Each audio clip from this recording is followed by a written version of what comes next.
Esracığım, Hala? canım nasılsın? İyiyim. İyiyim hala. Doktor bir ilaç verdi, biraz şey oldu. Otur şöyle.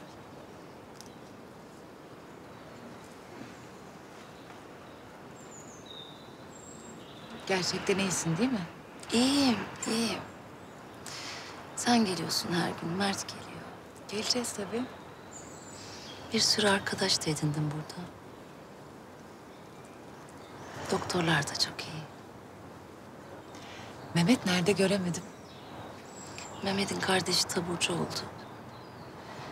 Yani gelmez herhalde artık. Bence gelir. Nereden biliyorsun? Öyle işte. İçime doğuyor. Göreceksin bak gelecek.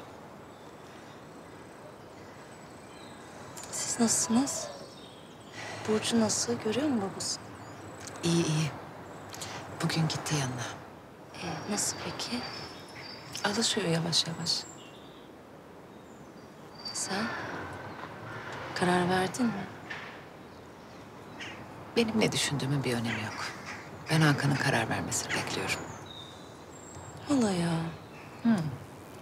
Boşanmayın bence. Eniştem çok iyi. Çok değer veriyor sana. Bundan iyisini mi bulacaksın? Aynen öyle canım. Neyse sen şimdi bizi boş ver. Ben doktorumla konuştum. Dedi ki artık çıkabilir misin? Hı? Sen hazır hissediyor musun kendini? Yani hazır olup olmamak değil de.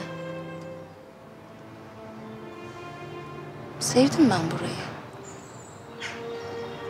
İnsanları izliyorum. Evim gibi oldu biraz. Kafamı dinliyorum. Karar veremedim yani tam olarak. Canım benim. Biz seni her zaman evimizde yanımızda görmek istiyoruz.